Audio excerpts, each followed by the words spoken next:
YCP నేత పెద్దారెడ్డి మీడియాతో మాట్లాడుతున్నారు. లైవ్లో చూద్దాం. దానికోసం అది స్టాక్ పెట్టుకుంటారు, లేకపోతే అది కూడా అమ్ముతారేమో నాకు తెలుసు. అయ్యా అధికారులకు నేను ఒకటే చెప్తా, మీరు ఖచ్చితంగా నేను ఇన్ఫర్మేషన్ వచ్చిన రోజు మీరు వచ్చి పట్టుకుంటామని చెప్తే నేను సిద్ధంగా ఉండా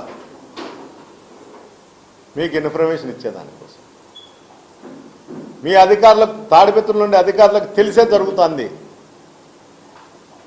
కానీ అక్కడికి ఉన్నటువంటి అధికారులకు జిల్లా అధికారులకు సంబంధమే లేదు. అక్కడ లా అండ్ ఆర్డర్ కాపాడాలన్నా, లా అండ్ ఆర్డర్ బ్రేక్ చేయాలన్నా, అక్కడ రాజ్యాంగం నడచాలన్నా అంతా జేసీపీ ప్రభాకర్ రెడ్డి కనసలను నడుస్తుంది తప్ప ఏరే వాళ్ళ కనసలను నడిచే పరిస్థితి కూడా లేదు. ఏం నీ ధైర్యం? ఏం చూసి విరుగుతాండవు ఈ వయసులో కూడా? ఏమన్నా నీకేమన్నా మతి స్థిమితం కోల్పోయినావా? కోల్పోయితే చంద్రబాబు నాయుడుకు ఒక అర్జీ పెట్టమని నీ కొడుకునో లేకపోతే నువ్వు, అయ్యా సీఎం రిలీఫ్ ఫండో లేకపోతే ఆరోగ్యశ్రీ కిందనో నన్ను వైజాగ్ మెంటల్ హాస్పిటల్కి చేర్చండి, లేకపోతే ఎర్రగడ్డ హాస్పిటల్ హైదరాబాద్లో చేర్చండి, నా ఆరోగ్యం బాగుపడుతుంది, నా కొడుకు భవిష్యత్తు కొడుకు బాగుంటుంది అని నీ కొడుకు చిన్నతనంగా భావించేమన్నా నీ ఆరోగ్య విషయాలు చూసుకోలేకున్నాడా? మన ఆయనకు పిచ్చుంది, తిక్కుంది, ఎర్రగడ్డ హాస్పిటల్ ఇడిచే అందరికీ తెలుస్తుంది అని పాపం అతను బాధపడుతూ నీకు ఆరోగ్యం చూపించుకోకుండా అతను పాపం నీ ఎదురు కూడా మాట్లాడుకోకుండా అతను నడుస్తాడా? నీ కొడుకును ఒక ఎమ్మెల్యేగా తీర్చిదిద్దు, మంచి ఎమ్మెల్యే, గౌరవంగా తాడిపత్రిని అభివృద్ధి చేసేదానికి పాటుపడు. పద్దలు లేస్తే నువ్వేం చెప్తావు? నేను మున్సిపాలిటీకి తీర్చిదిద్దినా అని. అయ్యా నువ్వు మున్సిపాలిటీకి తీర్చిదిద్దేది లేదు, మున్సిపాలిటీకి పాటుపడేది లేదు. కథలు చెప్పాలంటే బ్రహ్మాండంగా చెప్తావు. నిన్ను చూసి ఒకటి నేర్చుకుంటారు అన్ని పార్టీలలో కథలు చెప్తే ఎట్లుంటుందని. కథలు చెప్పేది మానుకో, హరిదాస్ కథ చెప్పినట్లుంటుంది. గ్రామాలలో పూర్వం చెప్తా అన్నారు, గ్రామాలలోకి వచ్చి హరిదాసు ఉల్లిగడ్డ తినొద్దనో ఏదో చెప్తా అంటారు. అట్లుంటుంది. నువ్వు చెప్పేది ఒకటి, చేసేది ఒకటి. ఎందుకయ్యా నీకు 24 గ్రామాల లీడర్లను నువ్వు టార్గెట్ చేసినా అని చెప్తాను, కొడతాను. ఆ గ్రామాలలో నీ పార్టీకి సంబంధించిన నాయకులు లేరా? ఆ నాయకులకు తెలుదా మన గ్రామంలో మన ప్రత్యర్థి మనకు అన్యాయం చేసినాడా లేదనేది తెలుదా? ఎందుకని నువ్వు అందరినీ రెచ్చగొడతావు? గ్రామాలలో కక్షలు ఎందుకు పెడతావు? ఒకసారి ఆలోచన చేయి. నేను చెప్పేది కాదు, ఒక్క 10 నిమిషాలు నువ్వు ఒక్కనివి కూర్చొని ఆలోచన చేయి. నీ దగ్గర ఉన్నటువంటి అనుచరులు వాళ్ళ కక్ష అంతా నీకుండా తీర్చా, వాళ్ళకి సరిపోయిన వాళ్ళవన్నీ కూడా నీకు పేర్లు ఇవ్వడము, కొంతమంది దళారులను పెట్టడం, వాళ్ళతో కొట్టేయడము చేయడం. అయ్యా ప్రభాకర్ రెడ్డి నువ్వు మంచివనువో చెడ్డనువో నాకు నేను చెప్పాల్సిన అవసరం లే, అది తాడిపత్రి ప్రజలకు అందరికీ తెలుసు. అందువల్ల నీ దగ్గర అనుచరులు సలహా ఇచ్చేటప్పుడో లేకపోతే ఇంకోటి మీద చాటింగ్ చెప్పేటప్పుడో ఒకసారి రివ్యూ చేసుకో, ఏం జరుగుతుంది ఏం కథ అనేది.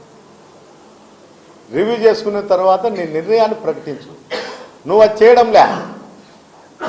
ఎవడో వ్యాపారాలు చేసేవాడో ఇల్లీగలో లీగలో ఏదైనా తీసుకొని వచ్చి నాకు ఈ 1,00,000 వచ్చింది, నేను 20,000 తీసుకున్నా, 80,000 నీకు ఇస్తాను అని చెప్తే వాడిని మాట్లాడతాడు.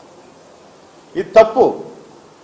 రాజకీయాల్లో ఎవరన్నా కానీ రేపు ఎలక్షన్లు వచ్చే ఖర్చులు ఉంటాయని కరప్షన్ చేస్తా అంటారు. అది సహజంగా అందరికీ వచ్చింది, అది నీ కొనికే కాదు, కానీ అన్ని పార్టీల్లో అది అల్లకపోయింది. కానీ ఎవడైతే తీసుకొచ్చి నీ చేతికి ఇస్తాడో వాని సలహాలు మాత్రం మానుకో. వాని ఉనికి కోసమో వానికి సంబంధించి వాడు ఏదన్నా నష్టపోయింటేనో ఇంకొక కార్యకర్తతో వాడు నీకు సలహాలు ఇచ్చి నీ రూపంలో దౌర్జన్యాలు చేస్తాను. నీ కొడుకు భవిష్యత్తు గురించి ఆలోచించు. ఒక ఎమ్మెల్యేని చేసుకున్నావు కష్టపడి, నీ కుటుంబం నుండి ఒక వారసుని తెచ్చుకున్నావు. ఆ వారసుడు ఎట్లుండాలా, జిల్లాలో గుర్తింపుగా ఉండాలా. నా కొడుకు చిన్న వయసులోనే ఎమ్మెల్యే అయినాడు, మంచి చెడు చూడాలా, ప్రజల్లో ఏకం కావాలా, ప్రజల కార్యకర్తలందరినీ కూడా గుర్తించాలా. గ్రామాల్లో లేకపోతే ఫలానా ఎమ్మెల్యే వచ్చినాడని గర్వంగా చెప్పుకోవాలా వాళ్ళ బంధువులు కానీ. నిన్ను చూసుకొని నీ కొడుకు తయారైనాడు. మా మున్సిపాలిటీలో 1,00,000 జీతం ఇచ్చారు, నువ్వు కూడా మున్సిపాలిటీ ఉంటే నీకు ఇస్తారు. వాళ్ళు గ్రాడ్యుయేట్స్ అయ్యా. నీ మాత్రం మతి స్థిమితమే నీ కొడుకు కూడా మాట్లాడబట్టే. ఫేస్బుక్ లైవ్ చూస్తాంట నేను ఎప్పుడన్నా. యువకుడు ఏం చేస్తాడు, ఏం కథ చూస్తామని ఎప్పుడన్నా చూస్తే బజార్లో చెత్త చెదారం ఏదన్నా ఉంటే తెల్లారుజామున 6 గంటలకు పోయినప్పుడు మున్సిపాలిటీ వాళ్ళు క్లీన్ చేసినాక ఆ ఇంటోళ్ళు కూడా క్లీన్ చేసి చెత్త గుట్టలు వేస్తాను. అమ్మా నువ్వు ఏం చదివినావు అని అడుగుతాడు. ఎక్కడ ఉద్యోగం చేస్తా అని అడుగుతాను. ఎంత వస్తుందంటే 60,000 50,000 వస్తుంటే మా మున్సిపాలిటీలో 1,00,000 ఇచ్చామమ్మా, నువ్వు వచ్చి అట్లా గౌరవంగా చెప్తే మేలే. కానీ నేను చెప్పలేకుండా ఏంటికంటే గ్రామాలలో పెరిగినా కాబట్టి ఏ విధంగా సభ్యత సంస్కారం నాకు కొద్దిగా అడ్డం వస్తూ ఉంటుంది. ఏదో భాషలో అతను మాట్లాడి మున్సిపాలిటీలో 1,00,000 ఇచ్చాము, టాయిలెట్లు గడుగుతావా అని చెప్తారు. ఏం కర్మనయా, నీకు 5 లక్షలు ఇచ్చారు, నువ్వు గడుగుతావా? ఎవరి కుటుంబంలో వాళ్ళ పిల్లలను చదివించుకునేది మంచి ఉద్యోగం చేసుకొని వాళ్ళ భవిష్యత్తు బాగుండాలా, వాళ్ళ జీవనశైలి బాగుండాలని కోరుకుంటారు. ఇలాంటివి నేర్పు నీ కొడుకు. నీ మాదిరి ఎక్కిలి చేష్టలు, కోతి చేష్టలు, చండాలంగా మాట్లాడేది, వరా తెరా అని మాట్లాడేది, ఈ పద్ధతి మానుకో.